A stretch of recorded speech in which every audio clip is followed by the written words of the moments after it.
Greetings to all my tech heads out there in the KevTechify nation, and if you're new here, welcome. In this episode, we're going to be looking at configuring switch ports.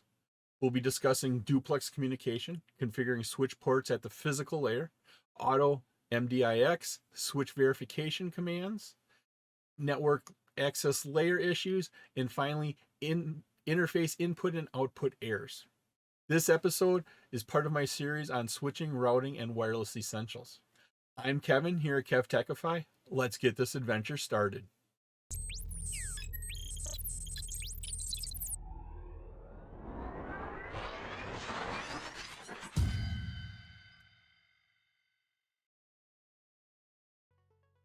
When we talk about communication on a switch, we have to talk about the duplex, how that data is traveling in the directions and if it's at the same time or not.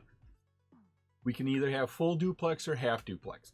Full duplex is communication happens in both directions at the same time. You can talk and listen at the same time. Half duplex, communication does happen in both directions, but only one direction at a time. And what I mean by that is you can only talk or you can only listen at one point in time. Full duplex, it increases bandwidth. It has a very high efficiency because that communication can happen at the same time, that there's no interference because I'm sending on one channel, I'm receiving on the other. There's going to be no collisions there. Sort of like cars on a highway. Cars go down one lane in a direction away from you, in another lane they come towards you in a different lane. Those lanes don't meet, and so there is no collisions that happen. On a switch, this requires microsegmentation. Microsegmentation is when there is one device to one port. And that establishes that one lane of traffic going in one direction and one lane of traffic going in the other direction, so we can send and receive data at the same time. Looking at this, half duplex is unidirectional, meaning one direction at a time. It's inefficient. It creates performance issues because the flow can only go in one direction, and a lot of times that causes collisions because you either can be sending or receiving. If both devices decide to send, you're not going to hear any data being sent because you're sending, and then nobody receives the data, and we have to go through different control mechanisms and resend that data. It's just not very efficient. In the newer higher speed connections, gigabit and 10 gigabit, those network interface cards, those network interface controllers, they require full duplex because they're sending data back and forth so much. It offers 100% efficiency in both directions. It's allowing them to transmit and receive as fast as they can go. This results in doubling of the potential use of that stated bandwidth. You can configure the individual ports on a switch manually for speed and duplex. You can configure them to be full duplex, half duplex, and you can configure them for the different speeds. Those commands are duplex and speed appropriately. Now, the default setting for the ports for both duplex and speed is auto negotiation. And that means it's going to give you the best it can as the two ends communicate. And so it's going to try to negotiate for full duplex. If it can't do that, then it'll give you half duplex. It's going to try and give you the highest speed. And if you're on a gig switch, it's going to try and give you gig speeds. If it can't do that, and maybe the far end is a legacy piece of equipment or doesn't support gig, it will then go down to 100 megs per second. If it can't do that, it'll go down to 10 megs per second, but it will auto negotiate the best possible. Now, auto negotiation is also nice for when you don't know what the speeds and duplex is of the equipment that's connecting to you. A lot of times, especially with legacy equipment or proprietary equipment, that might be set already and you don't know exactly what the settings are. Set your port on your switch to be auto negotiation. It should connect in. Now, when troubleshooting troubles on a port and communication and speeds like that, one thing you should check is that duplex and the speed. Make sure you are full duplex, make sure you're at the right speed or the speed you should be at. Now, Another thing to note is if you're using fiber, fiber can only operate at the speed it's assigned. If you have gig fiber, it can only operate at gigabit speeds. It can't go any slower, it can't go any faster. It has to operate at gigabit speeds for your fiber. To configure the ports and speeds on your switch, you have to go into the actual interface itself. Here we can see we go into global configuration mode. Then we enter into the interface. Here we're going into Fast Ethernet 01, so we've selected a port. Then we enter in the command for duplex. You can put duplex, and then it's either full or half. And then you enter in the speed, and that is in megabits per second. And here we're entering in 100 megabits. If it was gigabits, you'd enter in 1,000. If it was 10 gig, you'd enter in 10,000, along with 4 zeros there. And that's all it takes to manually set that. You could put the word auto in there to force it to make sure you're doing auto negotiations. But like I said, by default, it's set to auto negotiation for both duplex and speed. Typically, you only go in there when you're trying to force a certain speed or certain duplex. Back when we talked about the different types of cables, there was the straight through cable and there was the crossover cable. Now, the rule for crossover cables, when we use a crossover, is when we connect like devices. PC to PC, router to router, switch to switch. That was PC to PC, router to router, switch to switch, like devices. And there was one exception. Anytime we go from a PC to a router, you have to use a crossover because it needs to change that communication, that transmission and receiving path around. Over the last several years, there's been a development. There's the automatic medium dependent interface crossover, or Auto-MDIX. And what this does is it identifies what cable you need, and then through circuitry, it auto corrects it to make it the cable you need.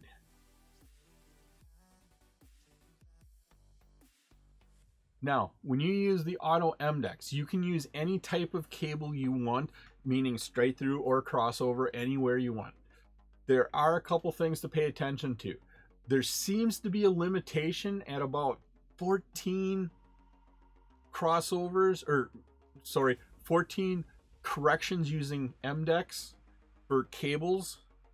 There seems to be that in there, so pay attention to that, because all of a sudden if you start plugging in 15, 20 cables that have to do auto correction, it may stop working. So I try to do the best I can, use the correct cables where I can.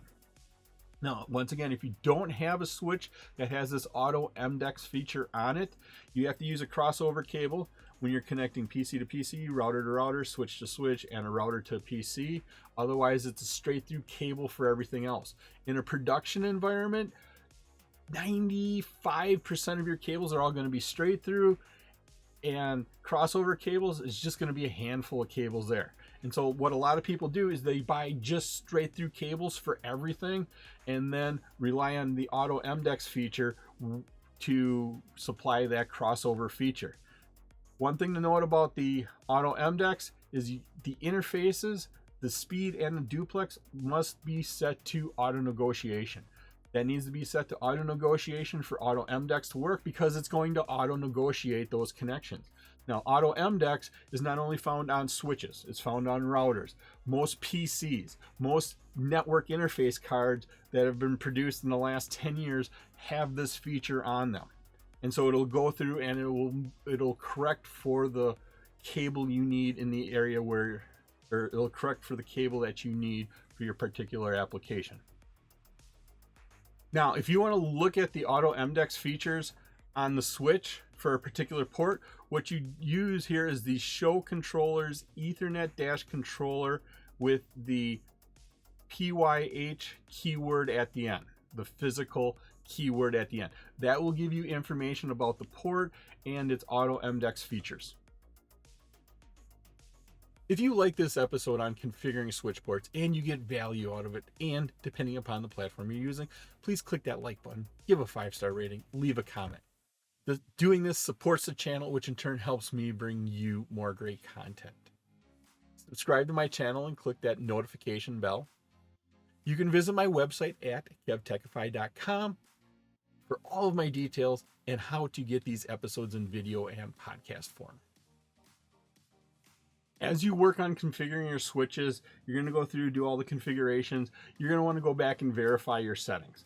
I typically do this before I deploy my device in a production environment. A lot of times I go through and use some switch verification commands here in the troubleshooting process. Here's a list of them that are commonly used, that I typically use, from show interfaces, show startup config, show running config, show flash version history, show IP interface or IP version 6, show MAC address or show MAC address, depending upon if you put that extra dash in there. These are all the commands that you should have in your arsenal to help you verify and troubleshoot your switches. Here we have the show running config. Show running config shows your settings as they are in RAM. This is how your device is configured right now. You type in show running -config, goes through, it builds up your configuration, and then we can see our settings. Here in the example, they show us interface VLAN 99. You can see right here is our number. We can see our IP version 4 address, our IP version 6 address. It doesn't say shutdown, so it should be up and running at this point in time. Here we have the show interfaces command. In particular, we are looking at just interface fast Ethernet 018, and we can tell a couple things from this. Here we can see that it is up. We can see our line protocol is up here. A couple lines down here, we can see that we are in full duplex, that we are at 100 megabits per second, and then the media type is a 10100 base TX, or this is a fast Ethernet connection. When we look at the network access layer here to see what kind of issues we have, we can get some information using that exact same show interfaces command. Once again, here we are showing interfaces for our fast Ethernet 018. We can see that the fast Ethernet is up. What this up stands for, this refers to the hardware layer, and it indicates whether the interface is receiving a carrier detect signal. Basically, you have a wire plugged into it, that other end of the wire is plugged into another device, and it has a network connection. The second here in this line is line protocol is up. And that refers to the data link layer, and if it is receiving the data link layer keep alives at that point in time. If you're looking at those and the interface is up and the line protocol is down, there is a problem. You won't get any data across there. It won't have a good network connection. Typically, this means that there's some sort of encapsulation type mismatch. The interface on the other end could be in air disabled mode, or there could be a hardware problem. And so you will need to look into it a little bit further. If the line protocol and the interface are both down, if both of them are down, what a lot of times that means is there's no cable connected, or the cable has been disconnected somewhere, or a backhoe has cut your line between your two devices. I've seen that happen once. Now, it could also mean that you have an interface problem. If you're connecting into a server and connecting into a PC, your interface could go bad. That NIC in that server or PC, it could go bad, and you might have to replace that. If it says that the interface is administratively shut down, that means that it has been manually disabled. Somebody went into that port and did a shutdown command on it. Did a shutdown, it deactivated that interface and it shut it down for whatever reason, but administratively down means it is in shutdown. That port is not active. As we look at network access layer issues, looking down towards the end of the show interfaces command, it has a lot more information, and it has a bunch more statistics down at the bottom. Down here towards the bottom, we talk about runts and giants. What that means is how many runts or giants we have. A runt is a frame that was discarded because it was too small. It was smaller than 64 bytes. A giant means it was too big. It was bigger than the 1518 bytes. On the next line, we have input errors. What the input errors represent is all of the runts, giants, no buffers, CRC, frame, overrun, and ignored errors combined. So it's just a nice little snapshot to say, hey, look, you only have 3 frames and it's been running for 3 weeks. And so that's good. Or you only have 3 errors. If you have a lot of errors, like a million errors, then you have a problem. And it's a combination, it's a grand total of everything. The next one we have here is the cyclic redundancy check errors. That means when we got data in, it generated an error when the calculated checksum is not the same as the checksum received. Because when a frame comes in, it goes through an algorithm, it generates a number based on an algorithm in the data, and it compares it to that number in the frame check sequence field using the CRC value. If those two don't match, then we delete it because there was data corruption at that point in time. Down a little bit more, we have output errors. What an output error is the sum of all the errors that prevent the final transmission of a datagram out of the interface that is being examined. For whatever reason, there was an error on trying to get that data out the interface, generated an error. Odds are that frame was probably deleted, and so that just gives us the grand total of errors trying to leave that port. We also have collisions. What collisions here is the number of messages that we had to retransmit because there was an Ethernet collision on there. For whatever reason, you're running in half duplex and we had to transmit. A little corruption happened and we had to resend that data again. But how many messages did we have to retransmit because of a collision? And finally, down on the bottom, we have late collisions.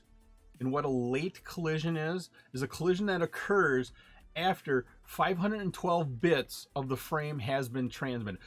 We've sent out a good portion of the frame, and for whatever reason, there is a collision after that. And a lot of times that's due to a lot of congestion on your network. Another reason for late collisions could be an excessive cable length. A lot of times that twisted pair cable you're using is rated for 100 meters. Sometimes people go a little bit longer than that, and you can usually get away with it, but what happens is that late collisions typically start happening at that point in time. And here's a process to troubleshoot some network access layer issues.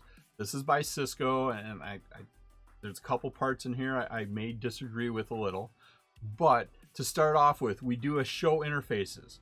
When we look at that show interfaces, then is that interface, is it up or down? And what we're troubleshooting here is there is no connection or a bad connection between 2 devices on our network. Now, after we do the show interfaces, is the interface up? Well, if it says the interface is up, what they want us to do is there any indications of electromagnetic interference or noise?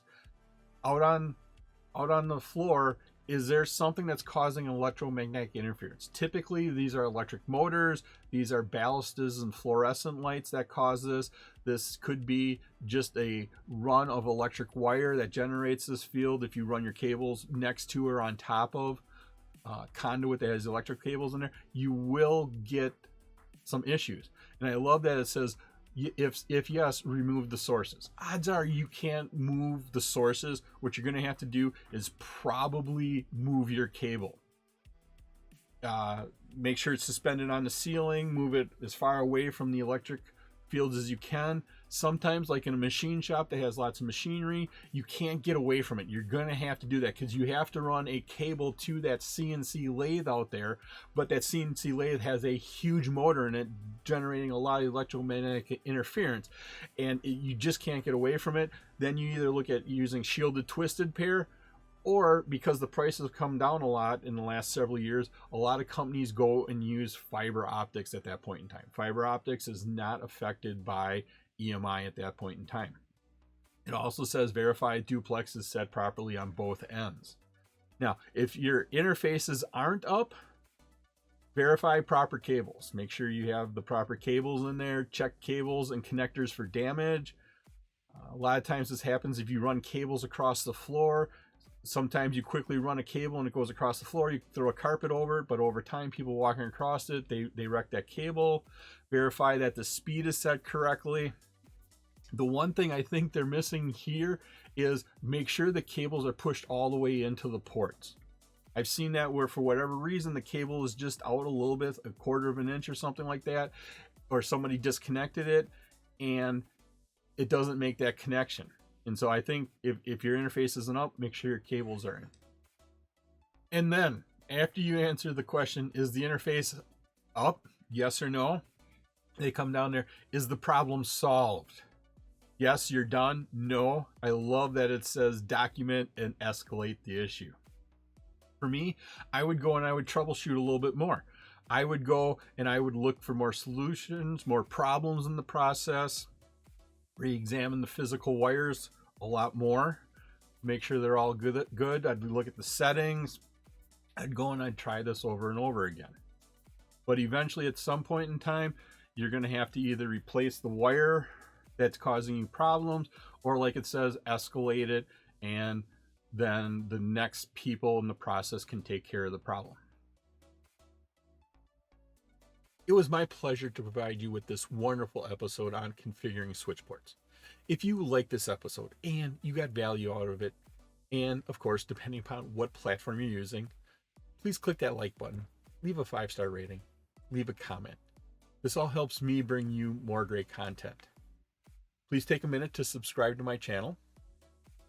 All of my socials and contact information are on my website, KevTechify.com, and you can get all these episodes in video and podcast form. In the upper right is my playlist for my series on switching, routing, and wireless essentials. In the bottom right is one of my favorite episodes that I linked just for you.